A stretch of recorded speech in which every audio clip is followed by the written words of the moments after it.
మాజీ రాష్ట్రపతి రామ్నాథ్ కోవింద్ బయోగ్రఫీని ప్రధాని మోదీ ఆవిష్కరించిన అనంతరం మాట్లాడుతున్నారు. ప్రత్యక్షంగా చూద్దాం.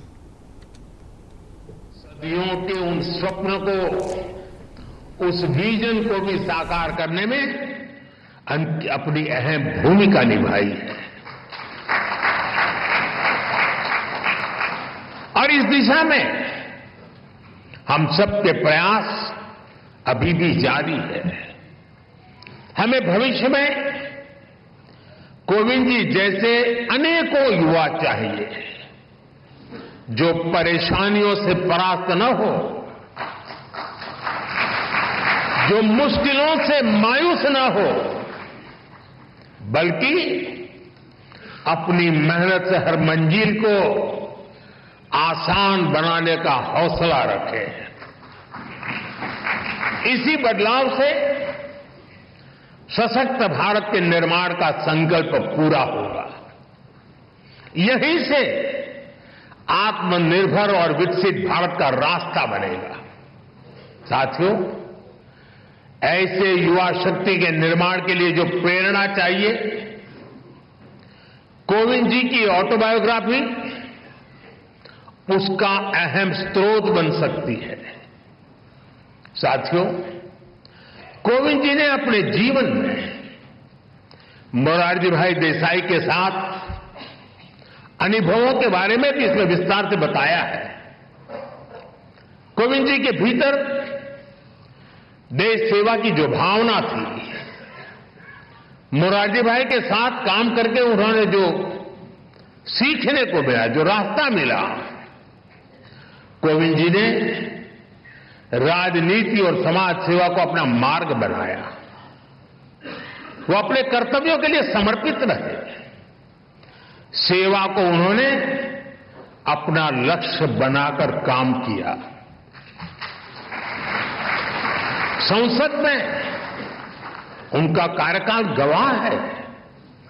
राज्यपाल के रूप में भी उन्होंने एक उदाहरण प्रस्तुत किया.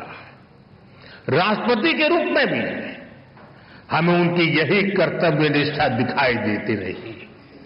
यहां तक कि राष्ट्रपति जैसे सर्वोच्च पद से सेवा मुक्त होने के बाद भी उन्होंने विश्राम नहीं लिया है. वो अभी भी एक देश एक चुनाव, वन नेशन वन इलेक्शन जैसे महत्वपूर्ण विषय पर काम कर रहे हैं, देश को जगा रहे हैं.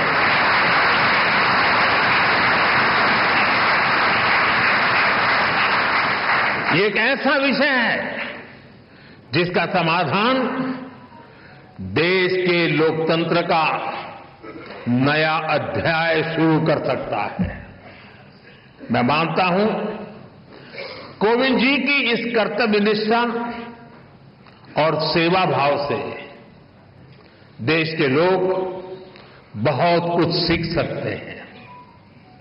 साथियों, सामाजिक जीवन में सक्रिय रहते हुए ऑटोबायोग्राफी के लिए समय निकाल पाना बहुत मुश्किल होता है. कोविंद जी ने ये काम हम सबके लिए किया है, क्योंकि उनके जीवन में ऐसा कितना कुछ है जिसमें गरीब, वंचित तबके से आए तमाम लोग अपने जीवन की परछाई देख सकते हैं. कैसे एक साधारण परिवार मुश्किल हालातों में भी जीवन की शुचिता और ईमानदारी से समझौता नहीं करता. कैसे वही आदर्श आगे चलकर हमारे जीवन का आधार बनते हैं. हमारे कठिन समय के मूल्य किस तरह जीवन भर में हमें रोशनी देते रहते हैं. कैसे इस पवित्रता से हमें राष्ट्र सेवा की शक्ति मिलती है. अलग अलग पदों का दायित्व निभाते हुए कोविंद जी ने समाज को निरंतर इसकी प्रेरणा दी है. साथियों, मुझे विश्वास है कोविंद जी की ऑटोबायोग्राफी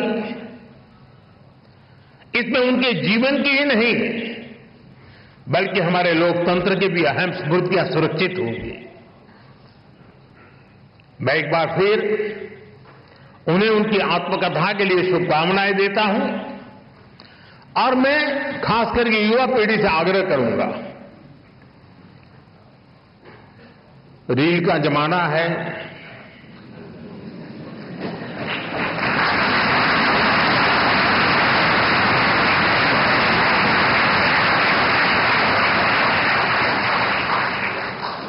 सोशल मीडिया में इन्फ्लुएंसर आपको खींच के कहीं कहीं ले जाते हैं। इस शॉर्टकट के युग में भी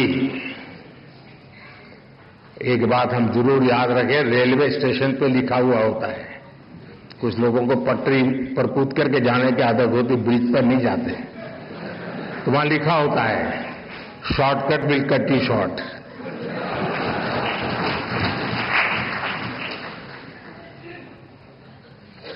और अगर शॉर्टकट के रास्ते से भी कहीं बाहर निकलना है तो मैं नौजवानों को कहूंगा, आपको जिसका भी पसंद हो ऑटोबायोग्राफी जरूर पढ़ें।